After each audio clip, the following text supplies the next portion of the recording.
시편 11편입니다. 터가 무너지면 그렇게 이 제목을 정할 수가 있죠.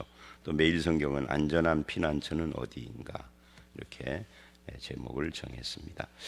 이 다윗이 지은 노래 시라고 되어져 있고요. 다윗의 생애는 우리가 너무 익히 잘 알고 있죠. 다윗이 왕이 되기까지 엄청난 역경과 시련이 있었고, 왕이 된 뒤에도 그 인생의 풍파가 굉장히 많았습니다. 원수들도 많았고 미워하는 자도 있고, 심지어 자식들 문제가 굉장히 심각하게 그 삶을 괴롭혔고 했죠.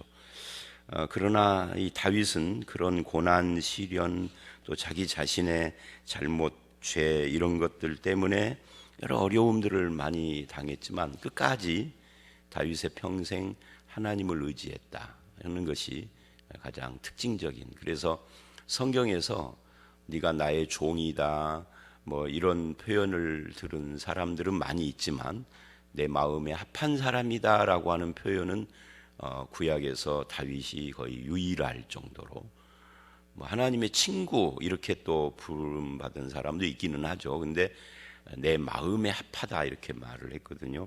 완전 무결해서 그런 것이 아니에요. 또 아무 문제가 없어서가 아니라 흠도 있었고 연약하기도 하고, 그리고 아무 문제 없이 그냥 평탄한 삶을 사는 것은 아니지만 다윗을 그렇게 부른 이유가 뭐냐, 이제 이런 것이 오늘 이 시편에서 잘 보여지죠. 인생의 터가 무너진 것 같은 어려움을 당했는데 다윗은 내 인생이 이제 끝장났구나가 아니라, 그런데 세상적인 관점 또 인간의 관점에서는 무너진 것 같으나 하나님 쪽에서 보면은 내 터가 여전히 견고하게 서 있다, 이렇게 고백을 하고 있는 시이지 않습니까? 그래서 이제 이런 것이 다윗이 하나님 마음에 흡족한 그런 모습이었다 하는 거죠. 우리도 역시 마찬가지라고 생각을 합니다. 먼저 1절을 보면 내가 여호와께 피하였거늘 너희가 내 영혼에게 새같이 내 산으로 도망하라 함은 어찌함인가 그래요. 이 성도가 곤고한 삶, 또 문제가 있는 삶을 살고 있을 때 세상이 우리를 흔들죠. 사람이 평안할 때는 세상도 잘 안 흔들어요. 또 누가 와서 유혹을 할 때도 보면은 내가 편안할 때 유혹을 하는 것이 아니에요. 뭐 그런 때도 유혹이 있죠. 유혹이 종류가 다르겠지만, 근데 좀 어려움이나 문제가 있으면 어떻게 이런 표현을 새벽부터 해도 되는지 모르겠는데, 귀신같이 알고 30년 동안 연락 없던 친척이 찾아와 가지고 유혹을 한다든지, 또는 뭔가 좀 속을 뒤집어 놓는다든지 그런 일들이 일어나요. 인생이라는 게 참 이상한 거예요. 이제 그렇게 지금 흔드는 겁니다. 곤고하고 문제가 있을 때. 그러면서 다윗의 경우에는 뭐라고 흔드느냐면 내 영혼에게 새같이 네 산으로 도망하라, 새처럼 도망해라 하고 흔드는 겁니다. 두려움을 주고 염려를 심어주고 이렇게 하는 거죠. 근데 그때 이미 다윗은 내가 여호와께 피하였거늘이에요. 이미 피난처를 확보하고 있는데도 와서 흔드는 겁니다. 너 뭐하고 있어? 빨리 숨어야지, 빨리 도망가야지. 너 이렇게 태평하게 있을 수 있어? 네 인생에 대해서 뭔가 대책을 세워야 되는데 내가 보기에는 도망가는 거야, 새처럼. 그렇게 이야기를 한단 말이죠. 근데 다윗은 그거에 흔들리지 않았어요. 왜? 이미 마음을 정했으니까. 내가 여호와께 피하였거늘. 이런 유혹을 또는 흔드는 사람이 존재하기 이전에 이미 다윗은 마음이 정해져 있죠. 아니 뭐 이 사건 때문이 아니라 다윗은 평생을 여호와를 의지하고 살았던 사람이에요. 그러니까 유혹하는 자가 그런 다윗을 모르고 있거나 아니면 그런 다윗의 모습을 흔들고 싶었던 거겠죠.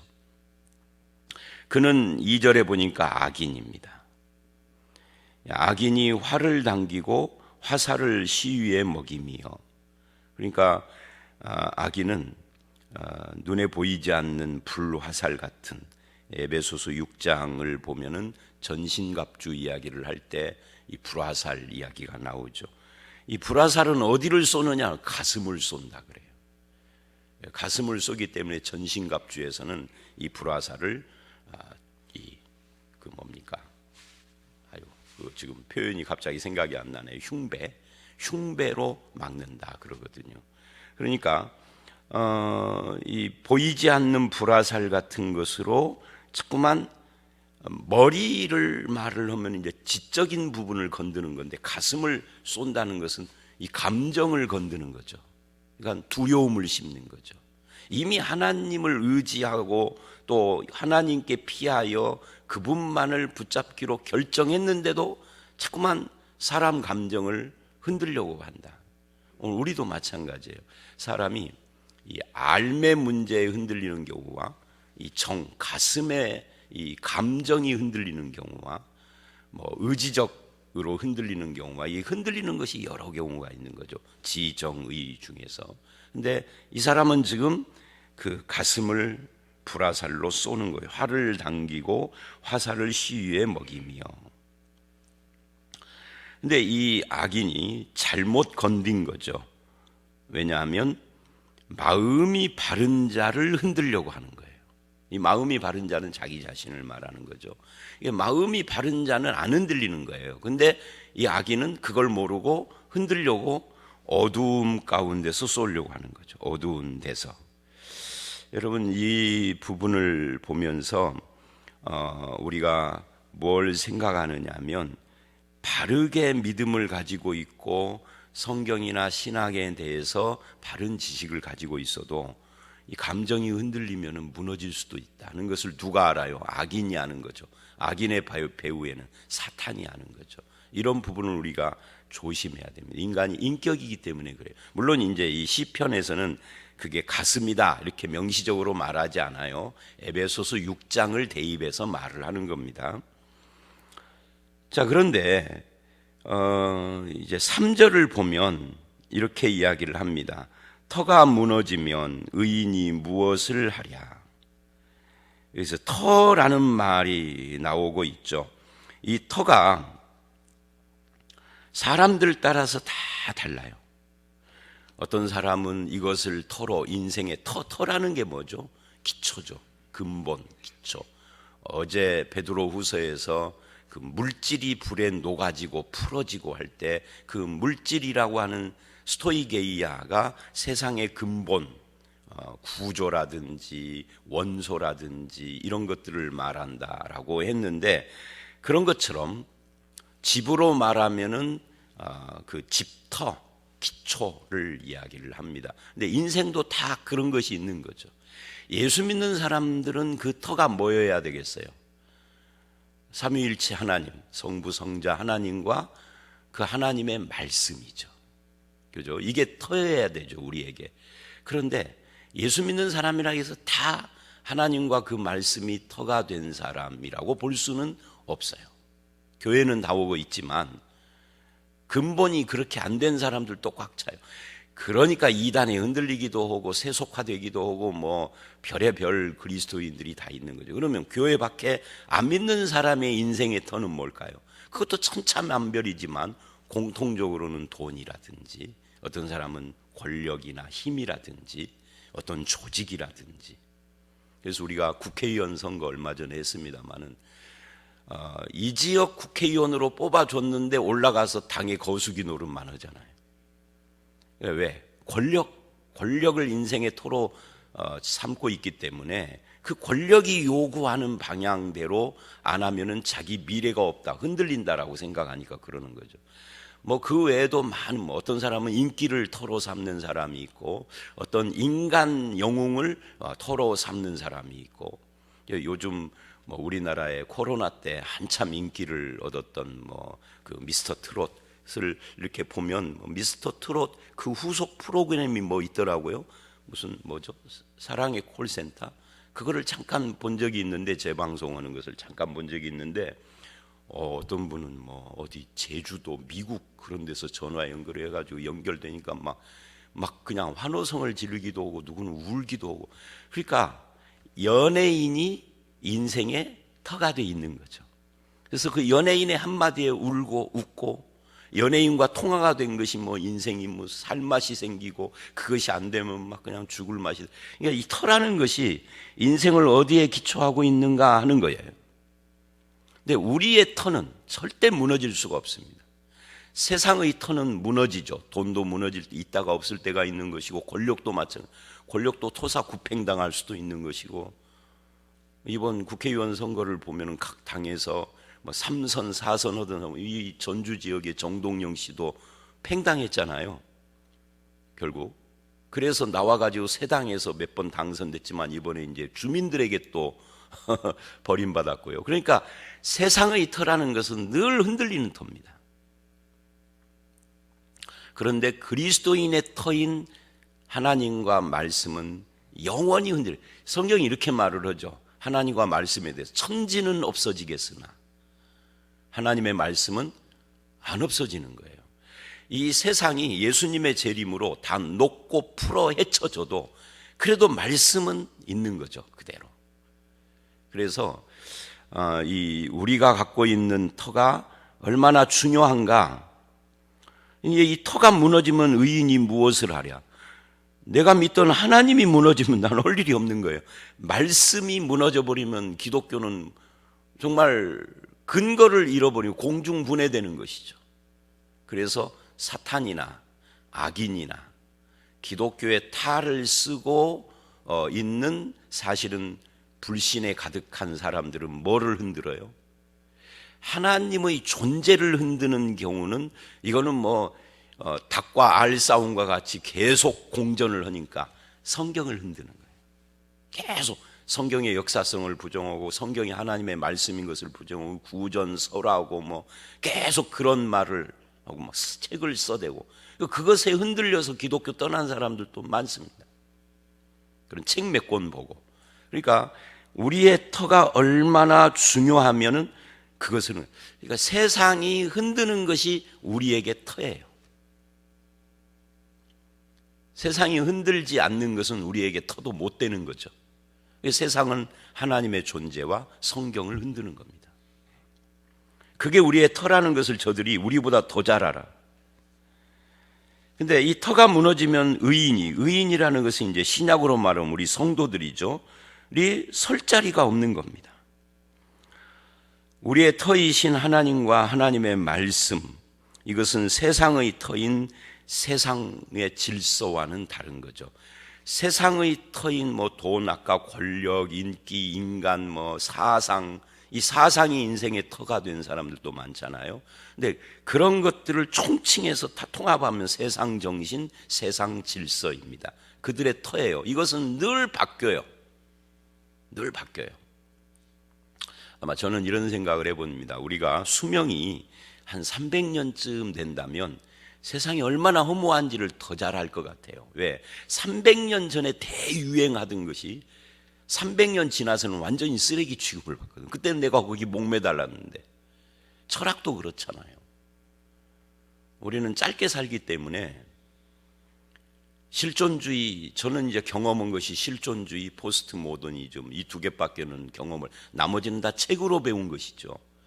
근데 이 짧은 인생, 아직 70도 안 된 인생인데도 벌써 과거에 목매달았던 철학이 퇴조해버리고 새로운 철학 사상이 유행하고 이 포스트 모더니즘도 이제 끝자락에 왔다고 그러잖아요. 그러니까 세상은 변하는데 사람들은 그것을 붙잡는다. 그런 것들, 삼성 이재용이 4대 경영 승계 않겠다는 걸 보면서 돈은 그래도 남겠지만, 그죠? 그것도 영원하지 않아요. 근데 삼성이 인생의 전부인 것처럼 살았던 사람들은 얼마나 허망해. 그러니까 뭐 더 이상 예를 들 필요는 없을 것 같고요. 우리는 그 하나님과 하나님의 말씀의 터 위에 서서 그 세계가 의와 공평으로 이루어진 세계입니다. 이것은 영원한 거예요. 세상이 부정해도 하나님이 그것을 붙잡고 있는 거죠. 우리의 터는 무너질 수 없습니다. 이 무너지면이라는 것은 가정법이죠. 그런다면 그런 거. 이것은 안 무너지는 것을 말하는 겁니다.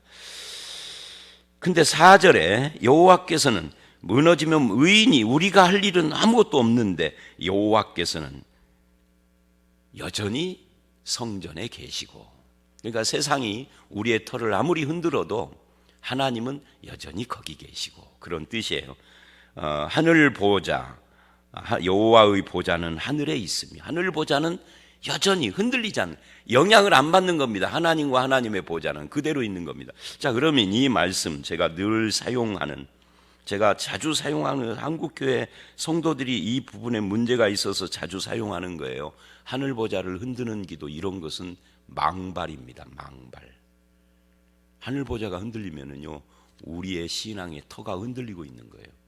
기도 세게 하면은 그쪽으로 흔들리고, 더 센 놈 나오면 그쪽으로 흔들린다면, 그러면 우리는 잘못된 터, 하나님과 하나님의 말씀이 잘못된 것이 됐다라는 간접 고백하는 거예요. 절대 그건 기독교 신앙이 아닙니다. 근데 그런 것이 대유행을 해요, 한국교회에. 지금도 보좌 흔드는 기도라고 외치는 목회자들이 있어요. 이게 참 속상한 이야기죠. 그거는 흔들릴 수 없는 겁니다. 아니, 흔들리면 안 되는 것이죠. 하나님이 이랬다 저랬다 센 놈 따라서 여기 갔다 저기 갔다 한다면 어떻게 믿어요? 그죠? 안 흔들리고 여전히 계시기 때문에 우리가 믿고 나도 불안을 이기는 거죠. 세상의 흔들림을. 그죠? 그래서 하나님은 여전히 성전에 계시고 하늘 보좌는 하늘에 있으며, 안 흔들린다 그 말이요. 무너지지 않는다. 그런 이야기입니다. 세상에 의하여서, 환경에 의하여서, 상황이나 인간에 의하여서, 인간이 만드는 사상이나 과학이나 이런 것들에 의하여서 내 마음이 흔들려도 하늘 보좌는 안 흔들린다. 여전히 거기서 뭐를 하고 계시느냐? 오히려 하나님을 흔들고 말씀을 흔들려고 하는 그 인생들을 통촉하고 감찰하고 계신다. 하나님의 눈초리가 바라보고 있는 거죠. 제가 하나님이라면 이럴 것 같아요. 이게 좀 그것도 불경한 표현인데, 세상에 그 하나님을 흔들려고 하는 사람들의 여러 활동들을 보면서 이렇게 통촉하고 감찰하시면서 놀고들 있네, 이럴 것 같아. 제가 하나님이라면 놀고 있네. 그러니까 하나님은 오히려 세상을 감찰하신다. 그래서 5절로 7절, 세상을 감찰할 때 의인도 감찰하시고 악인도 감찰하시고, 양쪽을 다 보고 계시는 거죠. 감찰이라는 것이 악인과 폭력을 좋아하는 자를 마음에 미워하시고, 결론이 이미 지어져 있는 겁니다. 의인은 기뻐하시고 악인은 미워하신다. 여러분, 우리가 오해하면 안 돼요. 하나님은 악인도 사랑하신다 라는 말은 그가 돌아오고 회개하고 구원받기를 위한 표현이지, 악인의 악한 행위와 악한 그 모습 자체를 사랑하시는 게 아니에요. 예수님이 죄인의 친구다 그 말은 그 죄를 좋아하고 그래 죄 계속 지어, 이런 이야기가 아닙니다. 그 죄인들이 자기들의 죄의 행실을 깨닫고 뉘우치고 회개하고 예수 그리스도와 함께 하는 것이지, 그래 간음하다 걸린 그 여자에게 그래 너 정죄하는 사람 다 갔구나, 너도 가서 얼른 빨리 하던 거 해, 이런 것이 아니죠. 가서 다시는 죄를 짓지 말아라 그런 거예요. 근데 현대 기독교는 이게 변질됐어요. 예수님이 죄인을 사랑한다 그래서 여전히 죄 지어라는 거죠. 동성애는 동성애 짓을 계속하고 박수 쳐주고 내가 옆에서 친구 되어줄게, 이게 기독교라는 거예요. 그것도 우리를 흔드는 거죠. 그리고 많은 목회자와 기독교인들이 실제로 그 의견을 찬송하고 따라가요. 이단들이 제일 좋아하는 것이 뭔 줄 아세요? 하나님은 사랑이시라. 제가 실제로 경험을 몇 번 했는데, 70년대 통일교인 오고 이렇게 대화를 하다 보니까 통일교인의 결론이 뭐냐면, 하나님은 사랑이라는데 너는 왜 나를 비판해, 그거예요. 신천지 오고 대화해도 마찬가지더라고요. 여러분, 그거 오용어머시나 하면 안 됩니다. 하나님이 사랑이다라는 그 말이 네 죄 계속 지어도 된다가 아니야. 이게 여기는 분명히 말을 하죠. 악인은 미워하신다. 의인은 좋아하시는데 악인은 미워하신다. 그 하나님이 우리의 터다. 그분은 영원히 변치 않는다. 흔들리지 않아. 세상의 신학 사조가 바뀌어도 하나님은 여전히 말씀 속에 그대로예요. 이 말씀을 어떻게 해석해도 하나님은 안 바뀌어요. 그건 인간이 변한 거지. 그래서 어떻게 해요? 6절. 악인에게 그물을 던지시리니 불과 유황과 태우는 바람이 그들의 잔에 소득이 돼. 하나님이 심판하신다는 거죠. 7절. 여호와는 의로우사 의로운 일을 좋아하시나니. 5절하고 연결되는 거죠. 악인을 감찰하고 미워하고 심판하시는데 의인을 감찰하고 그 의로운 일을 좋아하시고 정직한 자는 그 얼굴을 배우리이다. 그러니까 오늘 이 말씀의 결론은 이런 겁니다. 우리가 의인을 기뻐하시는 그 하나님을 나의 터로 삼았고 그분은 흔들리지 않는다. 그래서 세상이 뭐라고 유혹을 하고 뭐라고 나를 흔들어도 우리는 여호와를 피난처로 삼고 나도 흔들리지 않고 어떤 길을 가야 돼요? 의로운 길을 걸어가야 한다. 이걸 지금 말하고 있는 겁니다. 그것이 성도입니다. 저와 여러분이 의인을 사랑하시고 기뻐하시는 주님의 뜻을 따라서 첫째, 그분을 피난처로 삼고 그분은 흔들리지 않습니다. 그래서 나도 흔들리지 않고 주님이 기뻐하시는 의로운 삶의 길을 걸어가는 이 일에 힘쓰는 저와 여러분들이 되시기를 주의 이름으로 축원합니다. 함께 기도하겠습니다. 하나님, 터가 무너지면은 의인이 아무것도 할 수가 없는데 감사하게도 하나님께서는 흔들리지도 않고 무너지지도 않고 인간이 아무리 어두운 데서 화살을 날려도 하나님의 보좌는 하늘에 있고 그분은 성전에 계시는 영원하신 분인 것을 이 말씀을 통하여서 다시 한번 확인합니다. 하나님과 하나님의 말씀은 영원하셔서 세상이 아무리 변해도 여전히 거기에 계셔서 우리의 길을 밝혀주시는 그런 놀라우신 하나님과 하나님의 말씀인 것을 깨닫고 우리가 변하는 세상을 의지하여 흔들리는 인생이 아니라 변치 않는 하나님과 그 진리를 붙잡고 세상을 이기고 세상의 공격을 또한 이기고 세상의 유혹도 이기고 주님이 기뻐하시는 의의 길을 걸어가는 그런 성도가 되게 하여 주시옵소서. 오늘 이 하루도 변하는 세상 속에서 변치 않는 하나님과 그 말씀 붙잡고 사는 우리가 되기를 간절히 바라올 때 예수님 이름으로 기도드려 싸움나이다. 아멘.